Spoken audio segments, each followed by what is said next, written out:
Assalamualaikum warahmatullahi wabarakatuh. Selamat siang. Di sini kami akan Waalaikumsalam. melakukan PPT kami tentang dasar-dasar hidrodinamika. Monggo lanjut.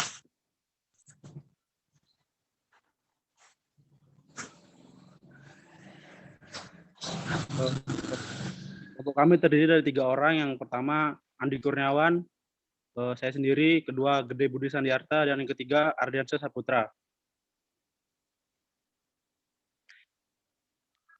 Mari kita mulai. Pengertian hidrodinamika. Hidrodinamika terdiri dari kata hidro, air, dan dinamika, gerakan. Hidrodinamika dalam arti sempit adalah gerakan atau pergerakan air. Hidrodinamika dalam arti luas suatu ilmu yang mempelajari tentang fenomena yang terjadi pada fluida, di mana fluida disusun diasumsikan incompressible dan invisible atau zero viscosity. Dalam studi hidrodinamika ada 2 bagian terpenting: menentukan persamaan umum yang mengatur gerak fluida dan mempelajari berbagai metode matematika untuk digunakan pada persamaan dasar serta pengaturannya. Susunan yang sering digunakan dalam analisis hidrodinamika adalah panjang, massa, waktu, temperatur, kecepatan, percepatan, gaya, tekanan, dan energi. Lanjut, Mas. Konsep dasar hidrodinamika. Konsep utama yang berlaku di hidrodinamika adalah konsep kontinum, yaitu konsep yang menyatakan bahwa seluruh partikel fluida berubah secara kontinu terhadap ruang. Hidrodinamika memiliki 2 persamaan dasar, yaitu pertama prinsip kontinuitas. Prinsip kontinuitas untuk fluida incompressible menyatakan bahwa perubahan kecepatan pada setiap titik terhadap ruang fluida bernilai 0, yang artinya tidak ada perbedaan volume karena adanya perbedaan kecepatan di setiap titik. Yang kedua, prinsip momentum menyatakan hubungan antara gaya yang bekerja dalam suatu volume dan gaya inersia. Definisi gaya inersia itu sendiri adalah perubahan gaya persatuan waktu persatuan volume, atau bisa disebut juga gaya yang menolak perubahan geraknya. Persamaan kontinuitas fluida dinamis. Persamaan kontinuitas atau kekekalan massa hasil kali penampang atau A dan kecepatan fluida P sepanjang pembuluh garis arus selalu bersifat konstan. Rumusnya bisa dilihat dari gambar, dari keterangan juga. Tunggu lanjut, Mas. Gerak fluida dan gerak elemen fluida. Gerak fluida adalah aliran fluida ditandai dengan medan vektor kecepatan dalam ruang 3 dimensi. Dalam kerangka mekanika kontinum, arus streamlines, straight lines, path lines, dan stream tube atau garis-garis medan yang dihasilkan dari deskripsi medan vektor dan arus. Mereka hanya berbeda ketika perubahan arus dengan waktu. Ada 4 jenis gerak fluida, yaitu yang pertama streamline, kedua straight line, yang ketiga path line, keempat stream tube. Bisa dilihat dari gambar.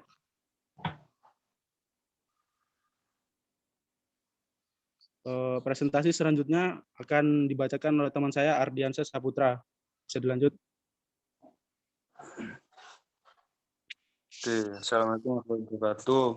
Ini saya melanjut penjelasan tentang hidrodinamika dari teman saya Andi Kurniawan. Di sini saya menjelaskan tentang streamline. Streamline yaitu garis yang tangensial pada setiap titik, pada kecepatan, dan pada waktu tertentu dengan syarat tidak berpotongan satu sama lain atau sembarangan garis yang dilukis. Slide-nya, Mas. Kembali lagi slide-nya. Ya, di sini saya sambung lagi. Setiap streamline adalah garis yang tangensial pada setiap titik pada kecepatan dan pada waktu tertentu dengan syarat tidak berpotongan satu sama lainnya atau sembarangan garis yang dilukiskan dalam medan aliran, di mana setiap garis singgung pada setiap titik dalam garis tersebut menyatakan arah kecepatan aliran. Berikut gambar daripada streamline. Gambar di atas ini menunjukkan suatu aliran fluida yang berada di dalam tabung yang memiliki vektor kecepatan, di mana dalam tabung tersebut terdapat aliran-aliran fluida yang ditunjukkan oleh garis-garis putus, seperti gambar di sebelah kiri. Nah, ketika aliran fluida tersebut mengalir melalui tabung, disitulah letak streamline. Oke, dilanjut slide-nya. Nah, untuk straight line sendiri, straight line adalah garis menghubungkan semua partikel yang telah melewati posisi Euler yang benar dan tepat, atau gabungan garis atau lintasan dari sejumlah partikel yang mengalir di mana identitas partikel sudah diketahui dan partikel tersebut pernah lewat titik yang sama. Gambar di atas menunjukkan suatu molekul yang berada dalam satu pipa, diberi lubang di ujungnya untuk memberikan jalan fluida masuk. Ketika T atau waktu 0, fluida tersebut berada belum diberi tekanan. Ketika tekanan masuk dan T, L molekul A mulai masuk ke dalam tabung tersebut, dalam molekul B baru akan memasuki tabung tersebut. Ketika T sama dengan 2, molekul A bergerak ke bawah dan molekul B menggantikan posisi yang telah dilewati, dan seterusnya. Slide-nya ganti. Untuk path line tersebut ialah garis jejak partikel sebagai fungsi waktu. Path line juga dapat diikatkan garis yang dilalui partikel tertentu dalam suatu periode atau lintasan yang dibentuk oleh sebuah partikel yang bergerak dalam aliran. Gambar di atas ada dua molekul dalam suatu pipa, molekul A dan B. Ketika molekul diberikan tekanan atau T dalam kurun waktu, satu molekul bergerak sehingga menimbulkan perpindahan posisi pada di atas garis merah. Disitulah letak path lines. Ketika T waktu, dua molekul bergerak lagi ke arah seperti gambar di atas sehingga menimbulkan path lines baru.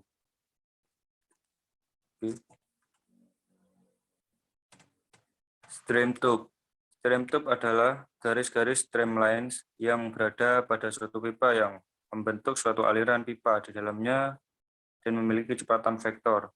Mungkin gambar bisa dilihat seperti itu.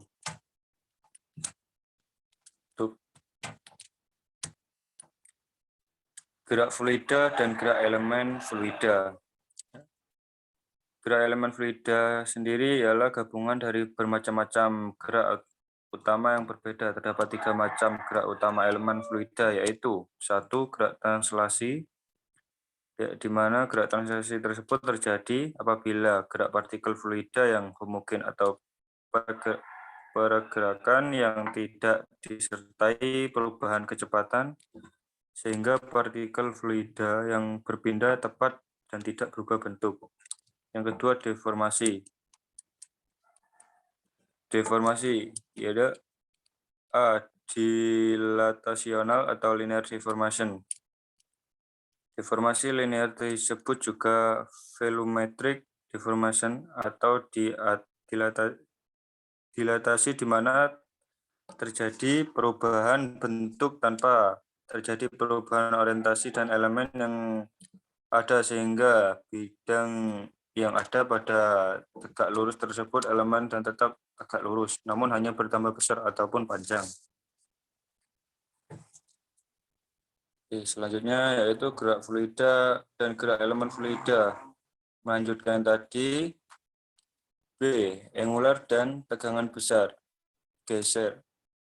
Deformasi sudut merupakan gerak yang menyebabkan distorsi elemen yang pada awalnya bidang tersebut tegak lurus menjadi titik lurus lagi.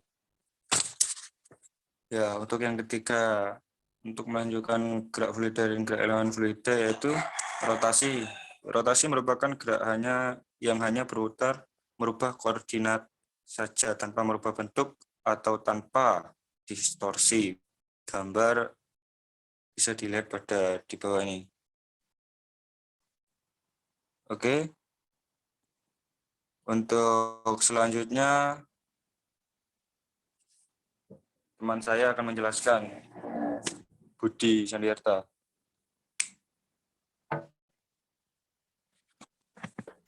Baik, terima kasih atas waktunya yang diberikan. Mungkin di sini saya akan menjelaskan tentang gaya pada hidrodinamika. Jadi ada dua gaya yang menjadi bahasan utama pada hidrodinamika ini.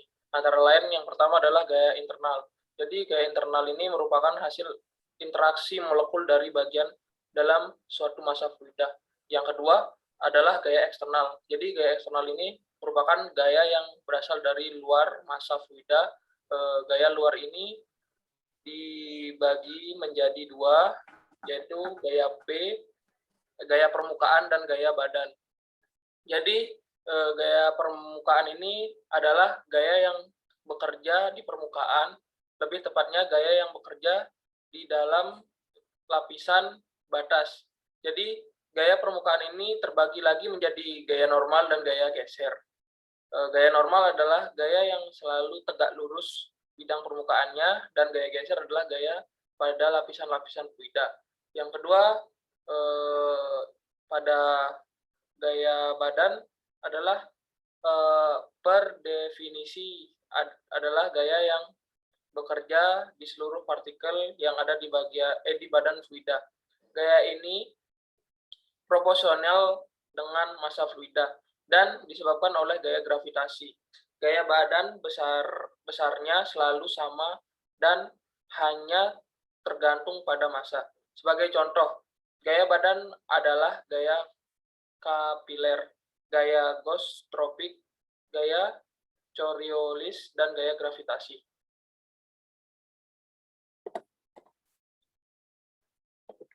Mungkin di sini ada teori dan persamaan Bernoulli. Asas Bernoulli adalah perubahan tekanan dalam fluida mengalir dipenuhi oleh perubahan kecepatan aliran dan ketinggian tempat melalui persamaan. Jadi rumusnya sudah dijelaskan di bawah pada gambar. Itu untuk mencari konstan, persamaan Bernoulli, dan lainnya. Nah, sekarang masuki penerapan hidrodinamika dalam kehidupan sehari-hari. Mungkin dalam kehidupan sehari-hari kita sering melihat dongkrak hidrolik. Ternyata prinsip kerja dongkrak hidrolik ini penerapannya dari hukum Pascal yang berbunyi tekanan yang diberikan pada zat cair di dalam ruang tertutup diteruskan sama besar ke segala arah. Tekanan yang kita berikan pada pengisap yang penampangnya kecil diteruskan oleh minyak atau zat cair melalui pipa menuju ke penghisap penampangnya besar. Pada penghisap besar dihasilkan gaya angkat yang mampu mengangkat beban. Jadi maksud dari bunyi ini, hukum Pascal ini adalah ketika cairan atau fluida ditekan akan meneruskan gayanya sama besar ke segala arah. Jadi karena ruangnya tertutup, maka ketika fluida ditekan akan mengarah ke segala arah yang menyebabkan akan terdorongnya dari ruang tempat yang besar menuju ruang tempat yang kecil. Jadi sehingga dapat memberikan gaya dorong di tempat ruang yang kecil, jadi menghasilkan gaya angkat yang mampu mengangkat beban yang sangat besar. Jadi Mesin hidrolik adalah mesin alat yang menggunakan daya fluida untuk cara kerjanya. Alat berat adalah contoh umum.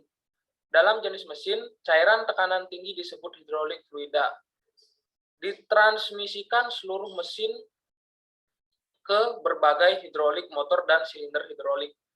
Fluida dikontrol secara langsung atau secara otomatis oleh katup kontrol dan didistribusikan melalui selang dan tabung. Popularitas mesin hidrolik adalah karena jumlah yang sangat besar, kekuasaan yang dapat ditransfer melalui tabung kecil dan selang fleksibel, dan kekuatan tinggi, kepadatan, dan berbagai macam aktuator yang dapat memanfaatkan kekuatan ini. Mesin hidrolik dioperasikan dengan menggunakan hidrolik didasarkan pada penggunaan gas sebagai medium untuk transmisi listrik, generasi, dan kontrol. Jadi, seperti gambar di atas, itu merupakan adalah penerapan hidrolik pada kehidupan sehari-hari dan mekanisme kerjanya. Jadi, pada gambar di sebelah kanan kita lihat adalah F1 menunjukkan ruang pada fluida, sedangkan A1 itu merupakan fluidanya. Ketika F1 ditekan, maka fluida atau A1 itu akan memberikan tekanan ke segala arah, dan ketika ruang fluidanya itu tertutup, jadi memaksa untuk membuka celah yang lain, sehingga pada ruang fluida yang satunya mau tidak mau harus memberikan gaya tekan ke atas, sehingga ketika kita memberikan gaya tekan di F1 pasti akan menimbulkan gaya besar yang sama pada F2.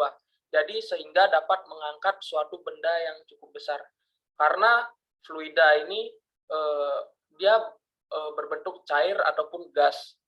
Biasanya menggunakan minyak ataupun gas. Sehingga prinsip pada cairan itu adalah susah dimampatkan atau dipres, sehingga memberikan gaya besar tekanan atau gaya besar tekanan ke segala arah.